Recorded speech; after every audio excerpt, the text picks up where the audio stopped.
M A final Urdu class میں آپ کا پھر سے خیر مقدم ہے۔ آپ مرزا سلامت علی دبیر کے مرثیہ کا مطالعہ کر رہے ہیں۔ ہم نے اب تک مطالعہ کیا ہے، اس سے پہلے لیکچر میں آپ نے دیکھا کہ کس طرح حضرت امام حسین کی تلوار کا جوہر سامنے پیش کیا جا رہا ہے، کس طرح وہ تلوار اپنا کمال دکھاتی ہے۔ یہ سلسلہ بھی جاری ہے، اور اگلے بند میں دیکھیں کس طرح اس تلوار کا ذکر آتا ہے۔ شاعر کہتا ہے کہ یہ کل کے تیغ فرد سپر پر جو چل گیا، ہو کر نڈھال ڈھال کا چہرہ بدل گیا، فوراً سپر میں ڈوب کے باہر یہ پھل گیا، گویا گہن میں آ کے مہے نو نکل گیا۔ تن غرب تھا نہ شرق تھا اہل جدال کا، پر ان میں تھا طلوع و غروب اس ہلال کا۔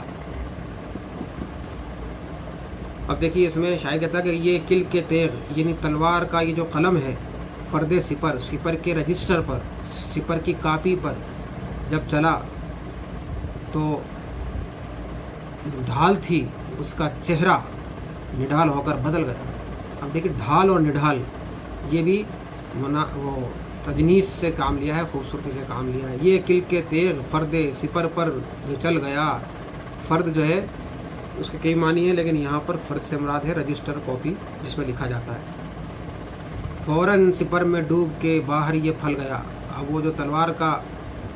یعنی قلم ہے، یعنی کہ اس کی نوک یہاں پہ مراد ہے۔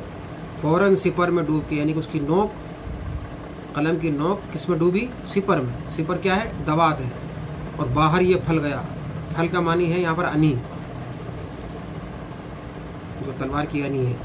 گویا گہن میں آ کے مہے نو نکل گیا، یعنی جیسے ہی وہ تلوار کا کونا،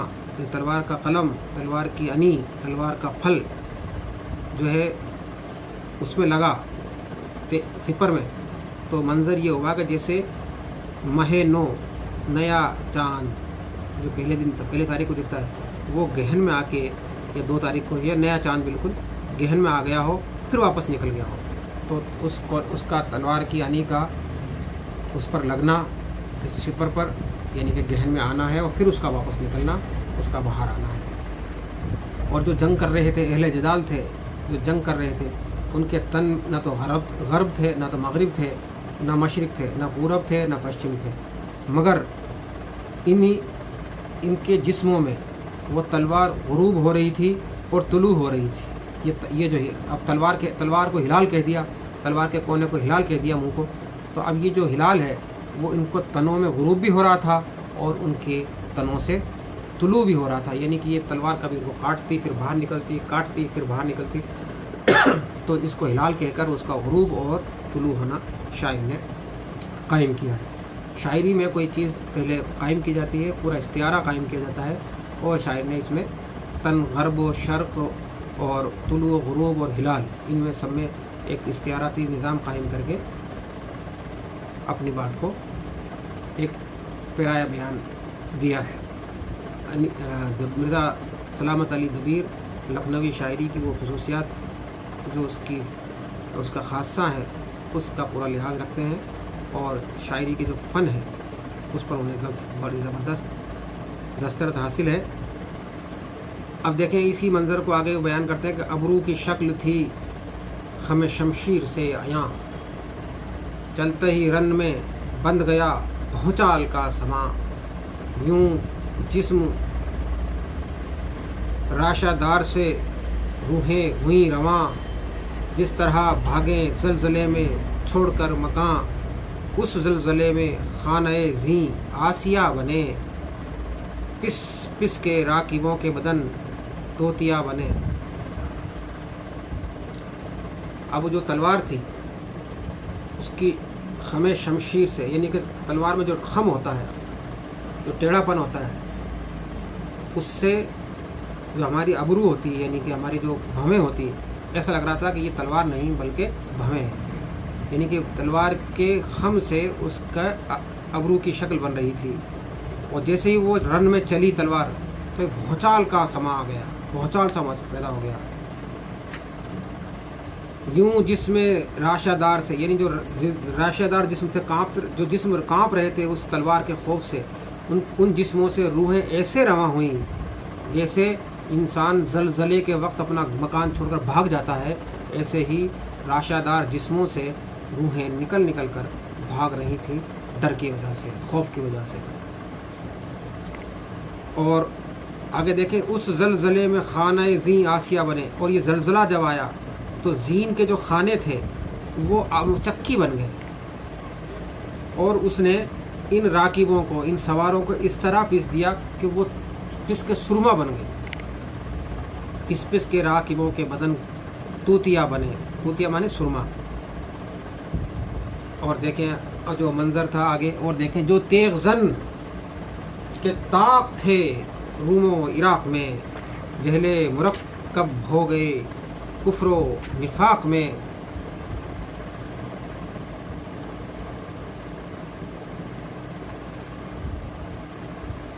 سوجھی نئی مشقت مالا یطاق میں،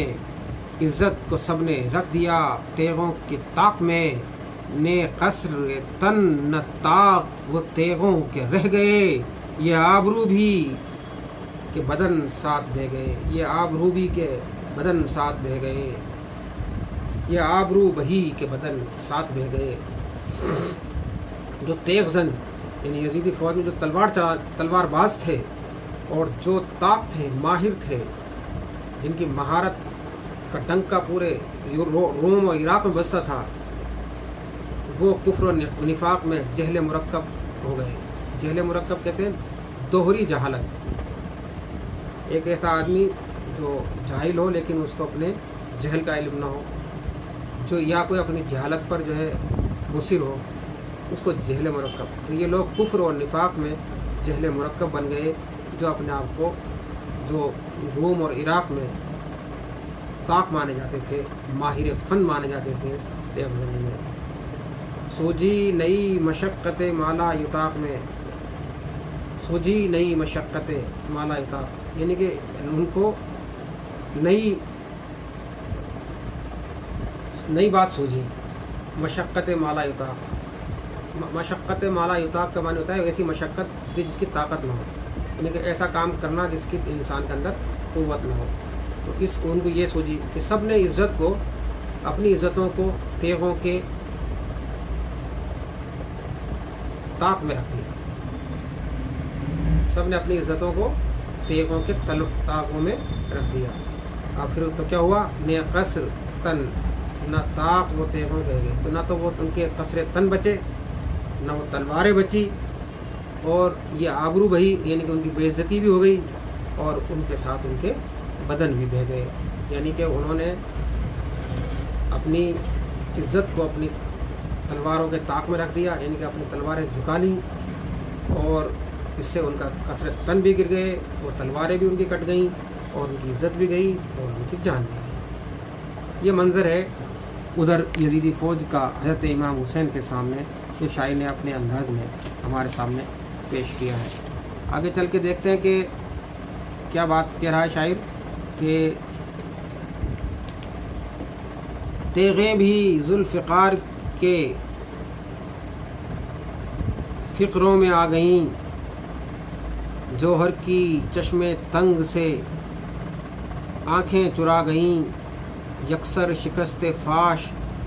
سرے دست پا گئیں، تھی آپ بے کم حیا کے عرق میں نہا گئیں، تشبیہ تھی یہ تیغوں کے دندانے کے لیے، تیغوں کے دانت نکلے تھے یہاں کھانے کے لیے۔ یعنی کہ تیغیں بھی ذوالفقار کے فقروں میں آ گئیں، جو تلواریں تھیں وہ ذوالفقار کے فقروں میں آ گئیں، اور جوہر کی چشم تنگ سے آنکھیں چرا گئیں، اور جو اس تلوار کا جوہر تھا کہ چشم تنگ سے وہ بھی آنکھیں چرا گئیں، یعنی ان کے اندر جو جوہر تھا اس جوہر سے بھی وہ آنکھیں چرا گئیں، اور اچانک یکسر شکست فاش سر دست پا گئیں، اور اچانک ایک دم وہ شکست فاش پا گئیں، یعنی پانی کم تھا اور وہ اپنے پسینے میں ہی نہا گئیں، یعنی شرم کے پسینے میں نہا گئیں، اور ان کے جو دندانے تھے ایسے ہو گئے تھے کہ تشبیہ تھی یہ تیغوں کے دندانے کے لیے کہ تیغوں کے دانت نکلے تھے یا کھانے کے لیے. ایسا لگ رہا تھا کہ ان کے دانت نکل آئے ہوں, دندان کٹ کٹ کے دندانے بن رہے تھے, تو ایسا لگ رہا تھا جیسے کوئی ان کے دانت نکل آئے ہو کھانے کے لیے. دیکھیں آ کے آخر پکارے سب کو سب. اب دیکھیے جب حضرت امام حسین کی تلوار کا یہ عالم تھا, تلواروں کو کاٹ دیا, ان کے دندانوں کو دانتوں کی طرح کر دیا, ساری تلواریں شکست فاش کھا گئیں اور وہ اپنے جوہر کی چشم تنگ سے آنکھیں چرانے لگیں اور ذوالفقار کی فکروں میں آ گئیں. تو آگے جو معاملہ تھا وہ کیا تھا دیکھیں کہ فوج یزید میں کس طرح ہڑبڑی پیدا ہوئی, کس طرح وہ خوف زدہ ہوئے کہ آخر پکارے سب کے پیمبر کا واسطہ, اے تیغ نوجوانی اکبر کا واسطہ, اے تیغ روح فاتح خیبر کا واسطہ, اے تیغ خرد سالی اصغر کا واسطہ, کوفے کی یا کہ شام کے جانے کی راہ دے, پہنچے سزا کو اپنی ہمیں تو پناہ دے. جب یہ تلوار چل رہی تھی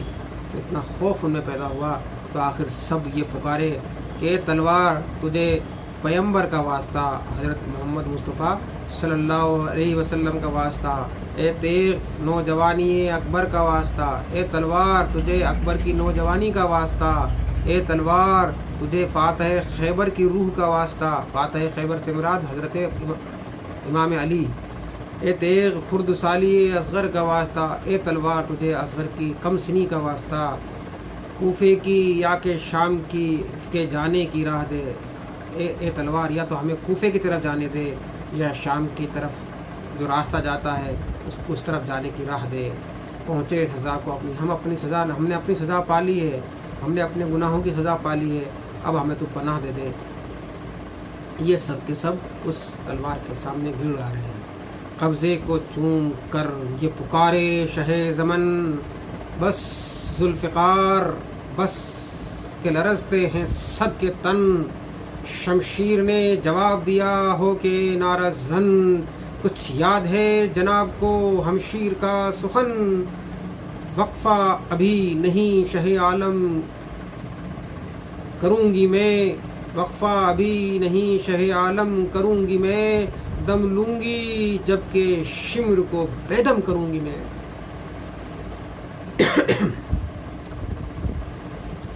جب چاروں طرف سے ہاہاکار ہوئی, سب پناہ مانگنے لگے, تو حضرت امام حسین اپنی تلوار کے قبضے کو چومتے کر پکارتے ہیں کہ ذوالفقار بس بہت ہو گیا, کہ تیری وجہ سے سب کے تن لرزنے لگے ہیں. شمشیر نے جواب دیا ہو کے نعرہ زن, تب یہ تلوار نے نعرہ لگا کر یہ جواب دیا حضرت امام حسین کو کہ امام حسین اے میرے آقا, کچھ یاد ہے جناب کو ہمشیر کا سخن. آپ کو یاد ہے کچھ اپنی بہن کی بات جو انہوں نے ابھی کہی تھی؟ کیا کہی تھی انہوں نے کہ جو ہمارے کچھ ہمیں مارنے والے ہیں ان کو کسی کو زندہ مت چھوڑنا, اور خاص طور پر شمر کو زندہ مت چھوڑنا. اس لیے ابھی وقفہ میں نہیں کروں گی, ابھی میں جو ہے سانس نہیں لوں گی, شہ عالم کروں گی میں, ابھی نہیں رکنے والی, I will not stop. دم لوں گی میں تو